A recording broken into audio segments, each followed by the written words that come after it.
Mohon maaf. Berarti penambahan link. Bismillahirrahmanirrahim. Assalamualaikum warahmatullahi wabarakatuh. Waalaikumsalam warahmatullahi wabarakatuh. Waalaikumsalam warahmatullahi wabarakatuh. Apa kabar Pak dosen? Mudah-mudahan kita semuanya dalam keadaan sehat walafiat. Terima kasih atas kesempatannya. Alhamdulillah saya sudah berikan kesempatan untuk mempresentasikan RPP saya pada kesempatan ini. Perkenalkan, nama saya Saidin SPDI. Saya mengajar di SMKN 12 Bandung. Untuk RPP saya di sini formatnya diambil dari kurikulum 2013 tahun 2022.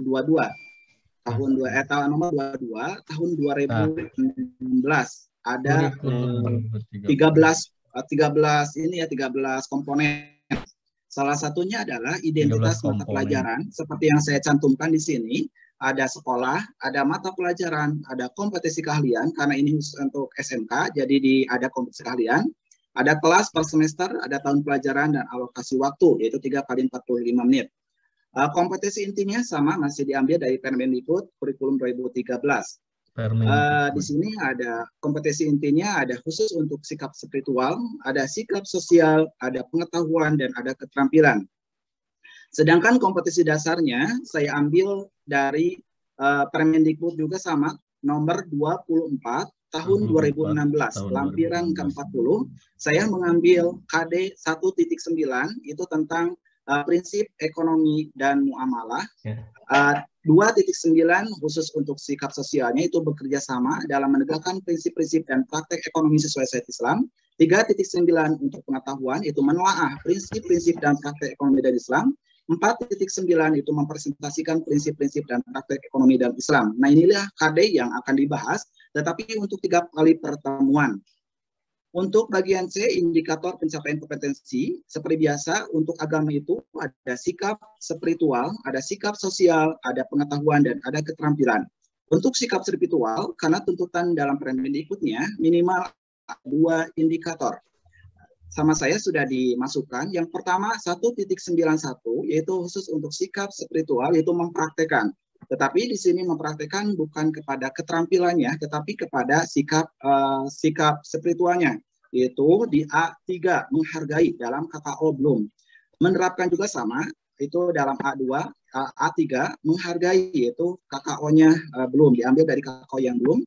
Sama 29.1 mempraktekkan dan 292 itu menunjukkan. Jadi sikap ini sampai A2 yaitu menghargai. 391 dan 392, 393 itu menguraikan, yaitu C4 dalam diambil juga dari KKO-nya belum, sudah C4 itu menganalisis. Berarti levelnya sudah alhamdulillah sudah hot ya, ini seperti itu. Tujuan pembelajarannya seperti biasa harus mengandung 4 ABCD. A itu audience, B itu behavior, C itu condition, dan D itu degree. Seperti contohnya dalam pengetahuannya. Setelah mencermati PowerPoint, Blogspot, dan LKPD, ini termasuk adalah kondisi. Jadi pengkondisiannya saya menggunakan PowerPoint, Blogspot, dan LKPD. Tentang apa? Tentang prinsip dan praktek ekonomi dalam Islam. Peserta didik di sini adalah audiensnya. Dan dapat menguraikan dasar hukum, prinsip-prinsip, dan praktek ekonomi Islam itu adalah behaviornya, sedangkan dengan benar, tanggung jawab, dan percaya diri itu adalah degree-nya. Jadi di sini alhamdulillah untuk tujuan pembelajarannya sudah mengandung ABCD sesuai dengan tuntutan dari Permendikbudnya. Bagian selanjutnya adalah materi pembelajaran. Materi pembelajaran di sini ada faktual, ada konseptual, ada prosedural, dan ada metakognitif. Kenapa saya tidak mencantumkan di sini, tetapi sama saya sudah dicantumkan berbentuk link. Materinya sudah ada, silakan Bapak, kalau tidak percaya, mangga silakan dibuka link tersebut. Insya Allah semuanya ada, dari faktualnya, konseptualnya, prosedurnya, dan metakognitif. Untuk pendekatan model dan metode pembelajaran, pendekatan itu menggunakan saintifik, yaitu ada 5.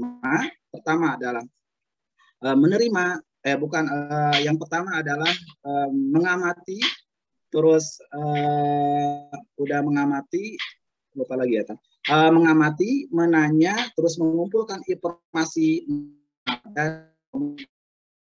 Ntar kita akan lihat apakah itu saintifik atau kegiatan intinya. Terus ada pendekatan TEPAK. TEPAK itu adalah teknologi pedagogikal, konten, dan knowledge. Apa maksudnya? Yaitu guru itu harus bisa mengintegrasikan antara teknologi dan pedagogik dalam pengembangan pembelajaran. Oleh sebab itu, pentingnya seorang pendidik fokus dalam mengembangkan kerangka berpikir yang berbasis teknologi atau TEPAK. Itu salah satunya. Terus model PBL, karena tuntutan dari kampusnya sekarang adalah salah satunya dari PBL. Awal mulanya saya memilih Discovery, tetapi tuntutannya untuk yang sekarang, terutama sekarang kurikulum Merdeka, ada dua model yang diharuskan. Yang pertama adalah PBL, yang kedua adalah project based learning. Itu yang diutamakan untuk sekarang. Metodenya adalah ceramah, diskusi, tanya jawab, penugasan, dan presentasi. Ceramah di sini bukan guru yang menuntut untuk kita menjelaskan lebih luasnya untuk pengetahuan, tetapi ntar akan difokuskan kepada siswa. Kita guru hanya sebatas membantu memfasilitasi apa yang akan disampaikan materi untuk hari ini. Alat media dan sumber media yang saya gunakan LCD dan laptop. Alhamdulillah di sekolah saya sudah memfasilitasi ada untuk LCD dan laptop. Alatnya yaitu PowerPoint. Ntar akan ada PowerPoint apakah PowerPoint ini akan muncul nggak di kegiatan inti? Insya Allah ada ya. Gambar juga ada, Blogspot, Google Formulir, lembar penilaian, dan LKPD. Sumbernya buku PAI sudah ada juga dicantumkan. Al-Quran, alhamdulillah di kelas itu banyak Al-Quran sudah disediakan. Buku lain yang menunjang juga banyak dalam buku-buku hadis, Bukhari, Muslim sudah disediakan ada khusus di kelas. Media pembelajarannya juga sudah ada linknya di sini. Langkah-langkah kegiatan pembelajaran. Pertemuan 1, karena di sini khusus untuk pertemuan 1 untuk siklus 1, itu pendahuluan atau apersepsi. Di sini seperti biasa guru itu awal mulanya itu menyiapkan peserta didik secara fisik, psikis, seperti berdoa, baca Asmaul Husna, dan absensi. Baru guru memotivasi peserta didik untuk berpikir kritis, terlibat aktif dalam memecahkan masalah. Nah, baru guru mengajukan pertanyaan. Bisa langsung memberikan soal-soal pertanyaannya atau langsung ke siswanya tersebut dengan dihubungkan dengan materi-materi yang sebelumnya atau materi yang akan kita pelajari hari ini, karena itu sifatnya adalah pretest ya, pretest itu salah satunya. Terus di sini ada guru menjelaskan tujuan pembelajaran dan kompetisi dasarnya udah jelas itu di apersepsi. Baru guru menyampaikan cakupan materi yang akan dijelaskan, itu khusus untuk apersepsi. Makanya sama saya di sini dikasih waktu 25 menit karena lumayan ada waktu banyak untuk baca Al-Quran juga sudah tersita waktunya. Baru ke di sini waktunya 90 menit untuk inti. Tadi menggunakan PBL, sintaksnya sudah jelas di sini. Tadi menggunakan saintifik. Guru menayangkan PowerPoint, berarti siswa itu disuruh mengamati. Peserta didik mencermati. Nah di sini ada permasalahan-permasalahan yang harus siswa itu selesaikan permasalahannya dengan menggunakan permasalahan yang sekarang sering terjadi di masyarakat, di Batik itu salah satunya ya. Makanya teori pembelajaran untuk yang RPP ini saya mengambil 3 teori pembelajaran. Yang pertama adalah teori pembelajaran behavioristik ya. Mengapa? Karena di sini ada stimulus dan respon. Tadi berikanlah stimulus berupa pertanyaan. Respon siswa itu bagaimana? Itu salah satunya untuk teori behavioristik. Terus humanistik. Kemampuan abad 21, siswa itu harus berpikir kreatif, misalkan mandiri, berkomunikasi, pandai berkomunikasi, kreativitas, itu harus menggunakan teori belajar humanistik. Itu diharapkan seperti itu untuk RPP yang saya akan presentasikan hari ini. Ada teori konstruktivisme. Mengapa? Karena di sini sesuai dengan pengalaman mereka. Pasti mereka pernah misalkan jual beli online, hutang piutang juga pernah misalkan menggunakan online. Pasti ntar kan ada pertanyaan seperti itu. Nah, dihubungkan dengan pengalaman yang pernah mereka lakukan. Nah, itulah. Tetapi kenapa saya tidak menggunakan teori kognitivisme? Karena di sana adalah teori khusus untuk anak SD biasa itu masih dasar gitu, sesuai dengan perkembangan siswa itu sendiri. Itu ya untuk untuk mengambil teori pembelajarannya. Nah di sini sudah jelas ada PBL-nya sudah jelas. Di sini ada menguraikan sesuai dengan tadi tuntutan indikatornya. Terus ada menganalisis sesuai dengan indikatornya terlebih dahulu yang tadi sudah jelaskan.